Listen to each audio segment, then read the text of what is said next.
আজি হোজাই জিলাৰ চৌধুৰী বজাৰৰ আল ইছলাম নেশ্যনেল একাডেমীত দিনজোৰা কাৰ্যসূচীৰে অনুষ্ঠিত হয় চিৰাজ অন নবী অনুষ্ঠান। এই অনুষ্ঠানত ইছলাম ধৰ্মৰ মহান আদৰ্শ মহানবী হজৰত মুহাম্মদ ছাল্লাল্লাহুৰ জীৱন আৰু শিক্ষাৰ ওপৰত গুৰুত্ব আৰোপ কৰা হয়।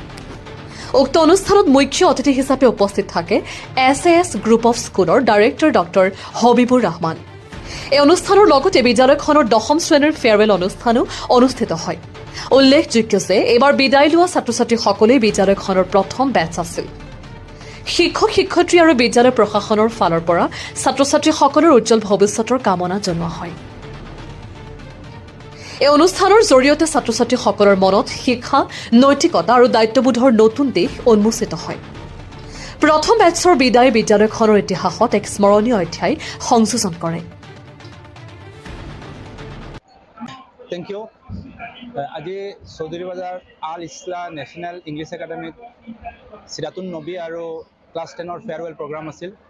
মই ইয়াতে উপস্থিত হৈছোঁ আৰু এইবাৰ মই যিটো ক্লাছ 10ৰ বেটছ আছে প্ৰথমতে তেওঁলোকক অশেষ শুভেচ্ছা জ্ঞাপন কৰিছোঁ ভাল ফলাফল কৰিবৰ কাৰণে, কিয়নো আমি আল ইছলাম স্কুলৰ বিষয়ে বহুত আগৰ পৰা জানো, বহুত ভাল ভাল প্ৰগ্ৰাম কৰে। তেওঁলোকৰ NCCৰ কাৰণে বিখ্যাত আমাৰ হোজাই ডিষ্ট্ৰিক্টত সকলোৱে জানে আৰু এইবাৰ যিটো ক্লাছ 10ৰ বেটছে ফাৰ্ষ্ট টাইম এপিয়াৰ কৰি আছে, বহুত শুভেচ্ছা জ্ঞাপন কৰিছে আৰু আশা কৰিছোঁ আমি ভাল ৰিজাল্ট কৰিব একাডেমিক্সত। আৰু বাকী ষ্টুডেণ্টবিলাকৰ যিটো পাৰফৰ্মেঞ্চ আৰু যিটো পৰিৱেশ অত্যন্ত সুন্দৰ আৰু নিশ্চয় আমি এইটো জানো যে ইয়াতে ভাল পঢ়া শুনা দিয়া হয়, বহুত ডিচিপ্লিন শিকোৱা হয়। সেইকাৰণে ইয়াৰ ষ্টুডেণ্টবিলাকৰ বহুত ডিচিপ্লিন মই দেখিছোঁ। সৰু সৰু বাচ্চা থাকিলেও ষ্টেজত বহুত ধুনীয়াকৈ আছিলে আৰু বহুত ভাল লাগিছে। আৰু আশা কৰিছোঁ আল ইছলাম আৰু আগুৱাই যাব আৰু আমাৰ দোৱাও আশীৰ্বাদ আছে আল ইছলামলৈ আৰু আগুৱাই যাব। আমাৰ এইখন বিদ্যালয়ত এখন ইংৰাজী মাধ্যমৰ বিদ্যালয় আৰু ইংৰাজী মাধ্যমৰ স্কুল হিচাপে আমাৰ এই ইণ্টাৰ এৰিয়াৰ ভিতৰত মানে এইখন স্কুল বা আৰু দুই এখন আছে নেকি।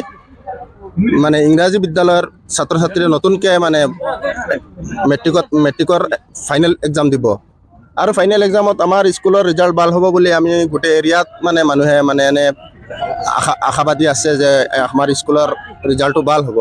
আমিও মানে আমাৰ যিসকল ষ্টাফে যেনেকুৱা মেহনত কৰিছে এই মেহনতৰ ওপৰত মানে আমি নিজেও মানে বহুত শান্তি পাই আছোঁ যে আমাৰ স্কুলৰ ৰিজাল্টটো ভাল হ'ব আৰু ইনশাআল্লাহ অহা দিনতো আমাৰ স্কুলৰ মানে পাৰফৰ্মেঞ্চ ৰিজাল্ট ভাল হ'ব বুলি আশা ৰাখিছোঁ।